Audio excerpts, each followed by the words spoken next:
You know, innovation and mobility, I mean, we've been talking about all the wonderful things that they're doing from contact lenses that monitor your blood levels, sugar levels, to 1,001 things. But what about the flip side, folks? What about the dangers, the risks, the abuses? What are the negative aspects of innovation relating to security, personal freedom, privacy?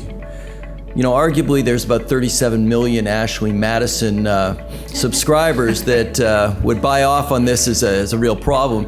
Just a show of hands, all those people, Ashley Madison?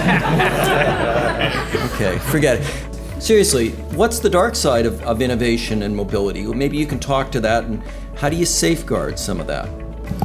I mean, as a direct bank, obviously protecting and safeguarding our clients' information is first and foremost. And while people want the simplicity and ease of use and everything, it's also there's also huge concerns about protection of information.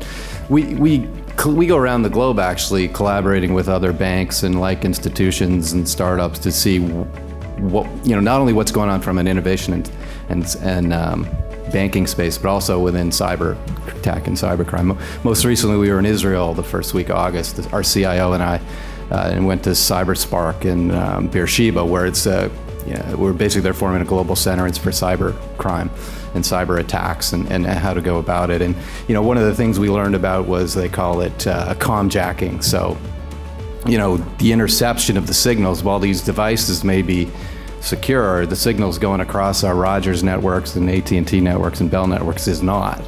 And where it used to cost millions of dollars and it was more government or, you know, organized crime type, that it's generally governments probably did it somewhat legally, intercept data and interpret it and see it and capture information.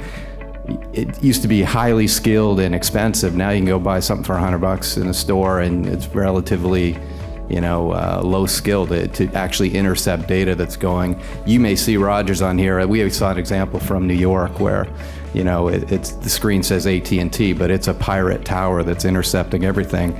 So not only get personal and corporate information, they can change the content as it goes between devices. And so, I mean, it's an incredible example of how we need to protect ourselves against you know, cyber crime and cyber attacks. And that's the game. We're all in this together. We're not competing on that. It's how do we, you know, it's a good side and there's a good bad side, right? It's good and it's evil. And the good thing is some of the guys we met with, I think they used to be on the evil side. Now they developed the technology for the good side.